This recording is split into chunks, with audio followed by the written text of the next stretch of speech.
Hi, it's Beth. Welcome to 2 Kings 20-11. When the king heard the words of the book of the law, he tore his clothes. Reading the Bible to you with Apocrypha in a year. Today we are in Leviticus, chapters 11 to 13. Then the Lord said to Moses and Aaron, "Give the following instructions to the people of Israel. Of all the land animals, these are the ones you may use for food. You may eat any animal that has completely split hooves and choose the cud. You may not, however, eat the following animals that have split hooves or that chew the cud, but not both. The camel chews the cud, but does not have split hooves. So it is ceremonially unclean for you. The hyrax chews the cud, but does not have split hooves. So it is unclean. The hare chews the cud, but it does not have split hooves. So it is unclean. The pig has evenly split hooves, but does not chew the cud. So it is unclean. You may not eat the meat of these animals or even touch their carcasses. They are ceremonially unclean for you. Of all the marine animals, these are the ones you may use for food. You may eat anything from the water if it has both fins and scales, whether taken from salt water or from streams, but you must never eat animals from the sea or from the rivers that do not have both fins and scales. They are detestable to you. This applies both to little creatures that live in the shallow water and to all creatures that live in the deep water. They will always be detestable to you. You must never eat their meat or even touch their dead bodies. Any marine animal that does not have both fins and scales is detestable to you. These are the birds that are detestable to you.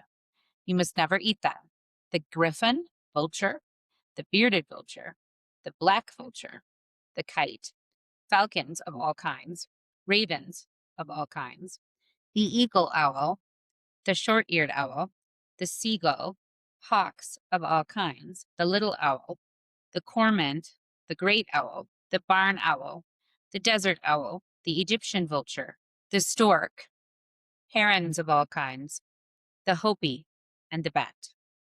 You must not eat winged insects that walk along the ground. They are detestable to you. You may, however, eat winged insects that walk along the ground and have jointed legs so that they can jump. The insects you are permitted to eat include all kinds of locusts, bald locusts, crickets, and grasshoppers. All other winged insects that walk along the ground are detestable to you. The following creatures will make you ceremonially unclean. If you touch any of their carcasses, you will be defiled until evening. If you pick up their carcasses, you must wash your clothes, and you will remain defiled until evening. Any animal that has split hooves that are not evenly divided, or that does not chew the cud, is unclean for you. If you touch the carcass of such an animal, you will be defiled. Of the animals that walk on all fours, those that have paws are unclean.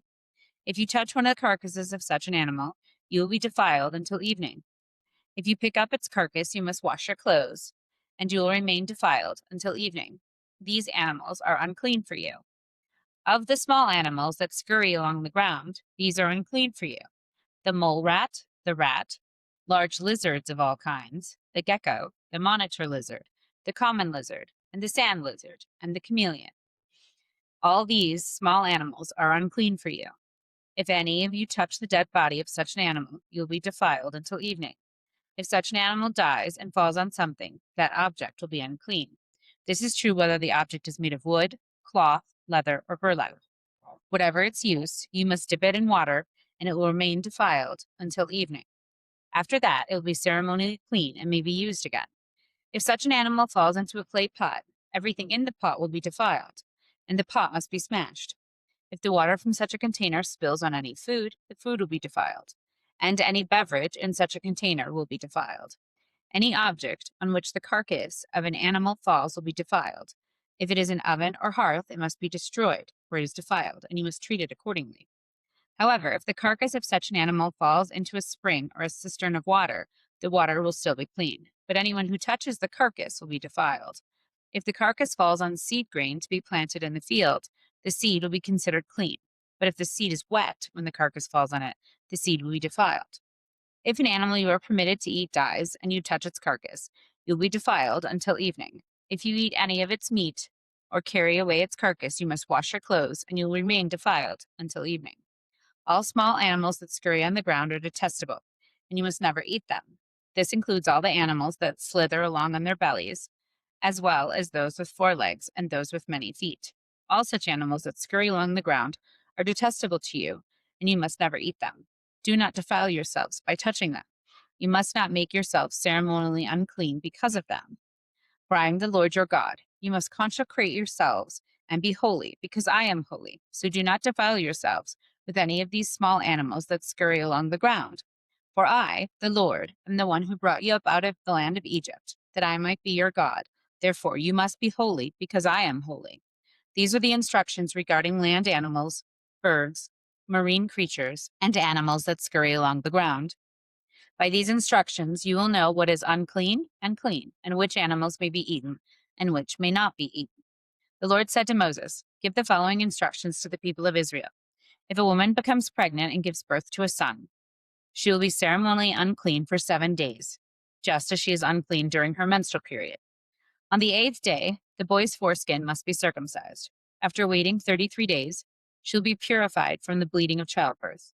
During this time of purification, she must not touch anything that is set apart as holy, and she must not enter the sanctuary until her time of purification is over. If a woman gives birth to a daughter, she will be ceremonially unclean for 2 weeks, just as she is unclean during her menstrual period. After waiting 66 days, she will be purified from the bleeding of childbirth.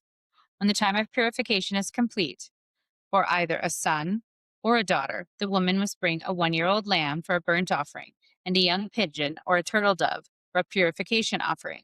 She must bring her offerings to the priest at the entrance of the tabernacle. The priest will then present them to the Lord to purify her. Then she will be ceremonially clean again after her bleeding at childbirth. These are the instructions for women after the birth of a son or a daughter. If a woman cannot afford to bring a lamb, she must bring 2 turtle doves or 2 young pigeons. One will be for the burnt offering and the other for the purification offering. The priest will sacrifice them to purify her, and she will be ceremonially clean. The Lord said to Moses and Aaron, "If anyone has a swelling or a rash or a discolored skin that might develop into a serious skin disease, that person must be brought to Aaron, the priest, or one of his sons. The priest will examine the affected area of the skin. If the hair in the affected area has turned white and the problem appears to be more than skin deep, it is a serious skin disease, and the priest who examines it must pronounce the person ceremonially unclean. But if the affected area of the skin is only a white discoloration and does not appear to be more than skin deep, the priest will quarantine the person for 7 days. On the 7th day, the priest will make another examination. If he finds the affected area has not changed and the problem has not spread on the skin, the priest will quarantine the person for 7 more days. On the 7th day, the priest will make another examination. If he finds the affected area has faded and not spread, the priest will pronounce the person ceremonially clean. It was only a rash. This person's clothing must be washed, and the person will be ceremonially clean. But if the rash continues to spread after the person has been examined by the priest and has been pronounced clean, the infected person must return to be examined again. If the priest finds that the rash has spread, he must pronounce the person ceremonially unclean, for it is indeed a skin disease. Anyone who develops a serious skin disease must go to the priest for an examination. If the priest finds a white swelling on the skin and some hair on the spot has turned white, and there is an open sore in the affected area, it is a chronic skin disease, and the priest must pronounce the person ceremonially unclean. In such cases, the person need not be quarantined, for it is obvious that the skin is defiled by the disease. Now, suppose the disease has spread all over the person's skin, covering the body from head to foot.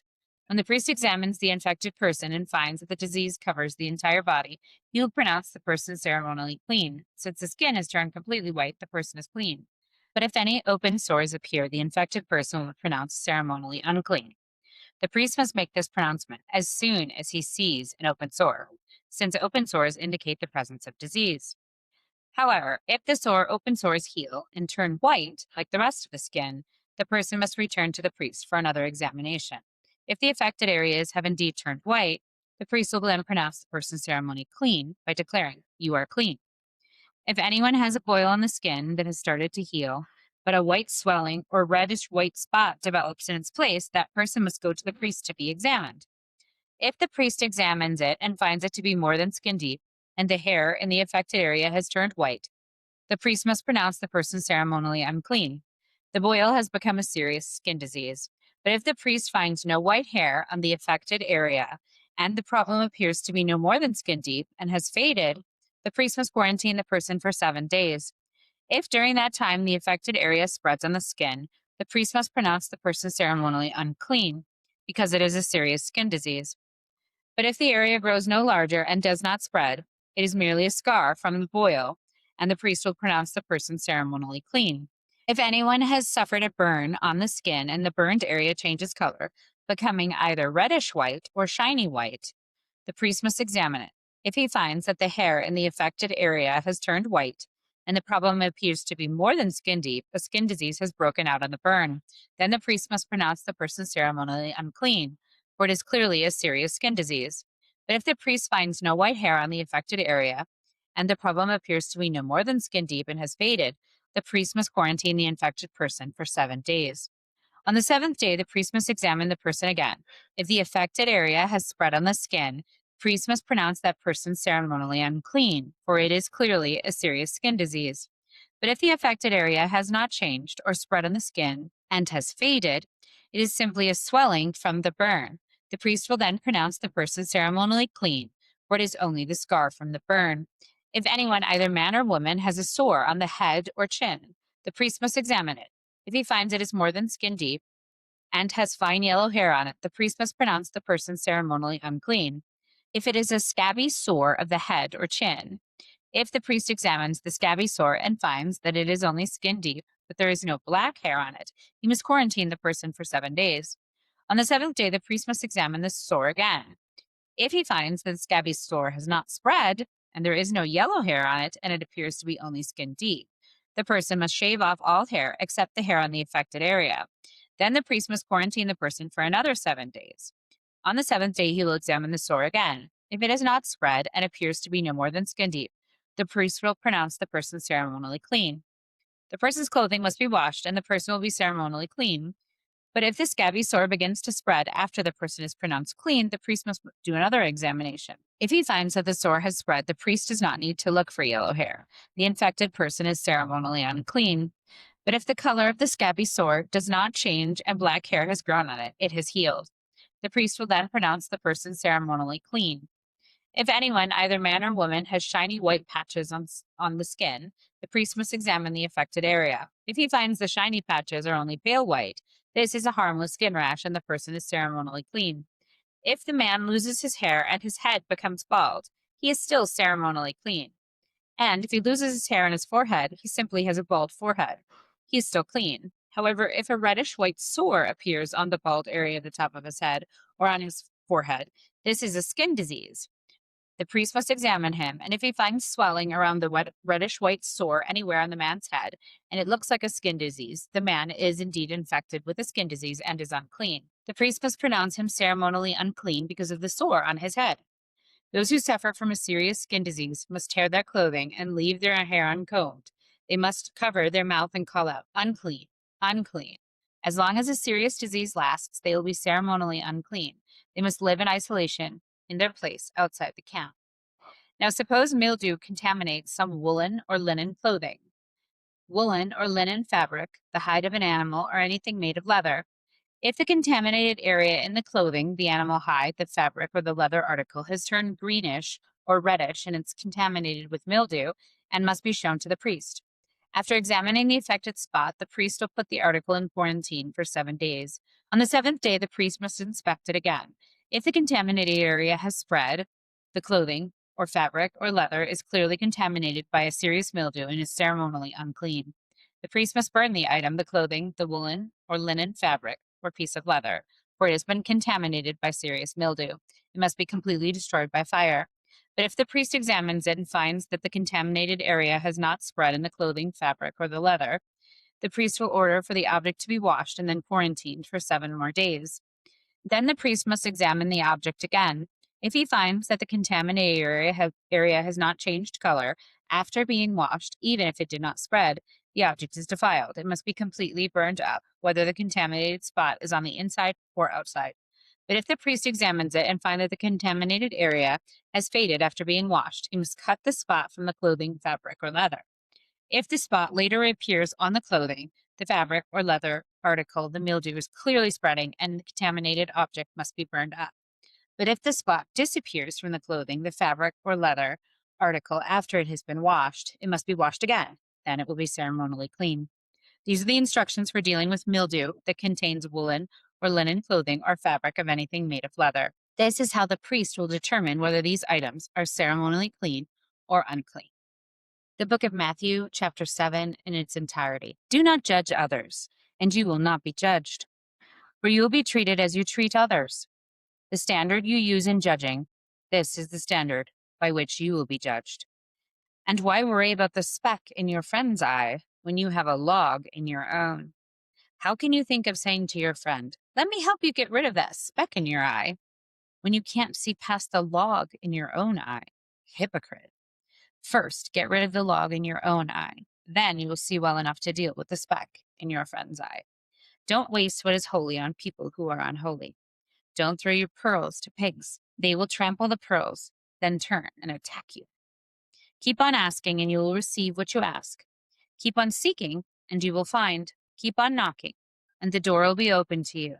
For everyone who asks receives. Everyone who seeks finds.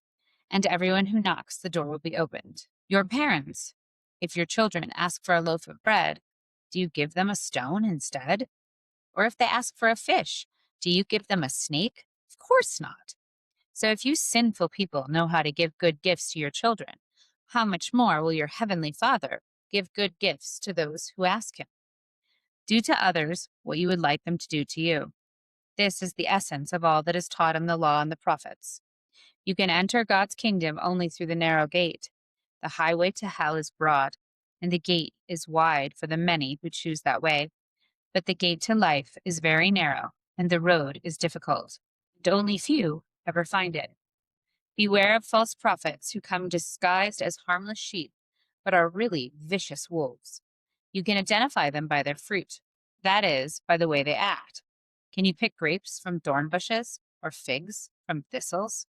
A good tree produces good fruit, and a bad tree produces bad fruit.